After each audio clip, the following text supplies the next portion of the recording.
So we've come down to Wales to visit Philip Fourie from Evergreen Christmas Trees, and we've come to look at a system which we installed last year on a Christmas tree planter. So Philip, just quickly, just tell us a little bit about what you do down here and a bit about your business. Yeah, my name is Philip Fourie, and we are Evergreen Christmas Trees, and we grow Christmas trees. We sort of plant, this year we're going to plant sort of roughly around probably between 60 and 80,000 trees, and then we try to sell them over Christmas time. We used to do things quite in a small way a few years ago, but now we decided to do it in a bigger way, and we sort of decided to go with the newest technology as well. That's why we got you guys involved.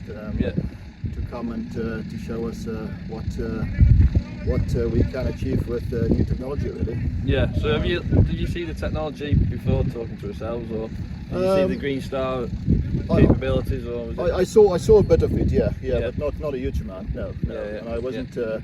And I think even sort of when I first decided to have it, I think the technology with you guys was still quite new at the time. Yeah, it was, yeah. And I think probably about 2 months before we had the go-ahead, you guys, there was a new system came out, just all the pattern planting and all that. Yeah, new application control. Yeah. So, and as soon as we saw that, me and Steve decided that that's obviously the way forward. Yeah. We can get up to 350 to 400 trees more per acre into a field.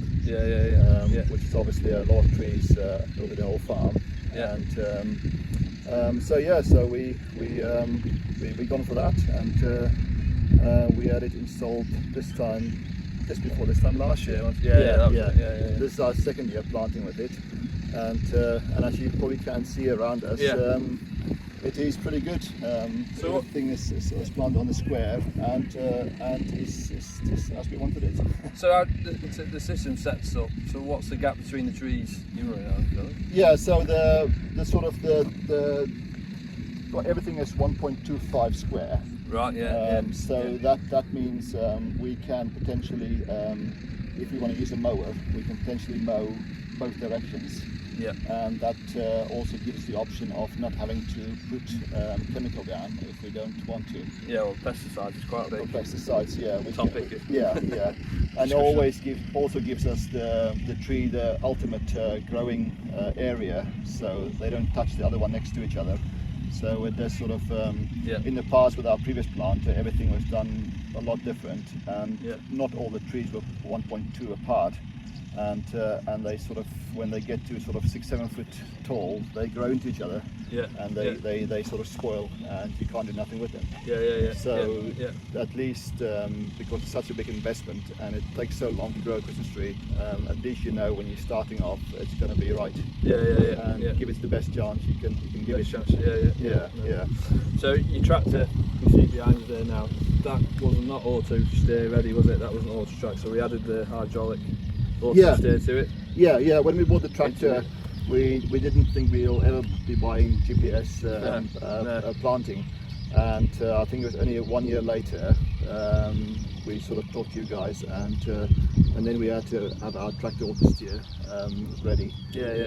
Which wasn't a big job. A bit annoying we didn't buy the right tractor for the job, but but then again the next series we don't really need all the stuff that comes with it. So auto track ready, and it's, as you can see, it's a pretty straight line. No, it's quite good. So it's running obviously our RTK, and it's running a 4640 display in there, and with that display you can see here on the floor it does machine access patterns. So you do so many runs at one width, then leave this field roadway as such to...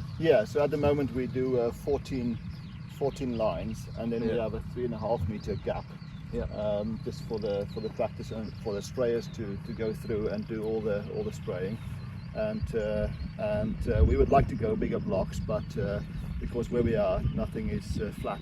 Yeah, So no, with the big boom sprayers, we can sort of go up to a maximum of 18 meters. If you go more than that, you can't. It's not easy to spray. No. And this is quite a flat field. Yeah. So it's quite fun. So that's fine. So that's what we plant at. So it's 1.2 and 14 rows and a gap of 3.5 meters. Yeah, right. And it's quite nice because you can obviously pre-plan it all before you get into the tractor. Put it all in, and then you could put anybody in the tractor to drive it. That's what it's all about. Autonomy. Another level of autonomy in turn. Yeah. So today I normally had to drive the tractor myself in the past and sort of sit in the tractor for weeks and weeks. And at the moment we got a chap in there who's never driven a tractor in his life. The first time was last night. As you can see, he's doing the same job as me. I can't do it any better. No. So that's fantastic. I suppose once you get that AB line all set up, and just has to reverse up, press a button, and and that's it. Away you go. So I can't do it any better than him. So I can use my time a lot better than sitting in the tractor all day. No, exactly. So that's definitely the way forward.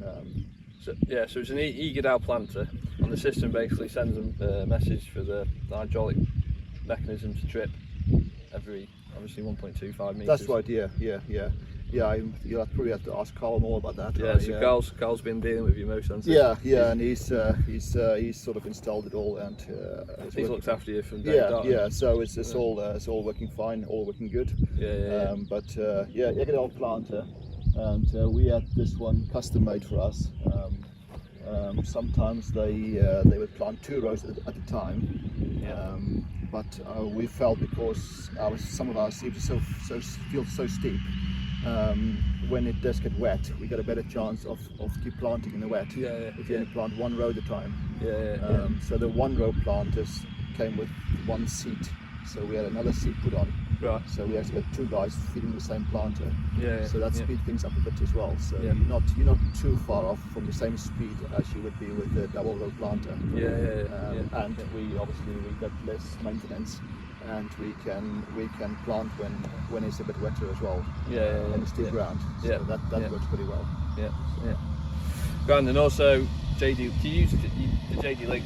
Use that? Yes. You suppose you can do RDA with your drivers, can't you? And Yes. We haven't done a huge amount with it.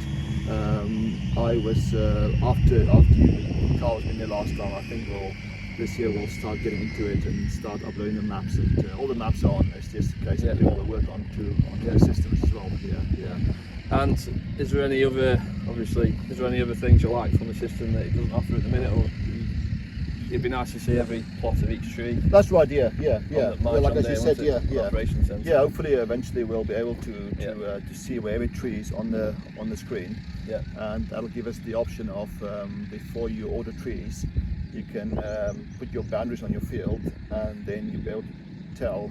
Well, the system will tell you exactly how many trees you required for the field. Because at the moment we sort of we know roughly what we're putting in the field per acre, but it's still nice to know exactly what you. Because normally I end up with too many plants, not enough space, and then you sort of end up putting them wherever you can. Which is not the right thing to do.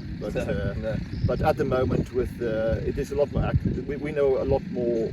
We know how many trees we can put on per acre a lot better than we used to use in the past. So that's a lot easier. So that's good. But if it will show the dots one day on the map, that would be fantastic. It would be, wouldn't it? See exactly where they are. And then even if you do have a specific tree that's got a problem, and you can probably point it on that dot. And go back to it every sort of. These have been growing for a few years, anyway. These will be growing for the next sort of 10-year cycle. So in about 7 years' time, that'll be the first time we'll make any money out of these trees. So it's a long wait. Long way, Christ.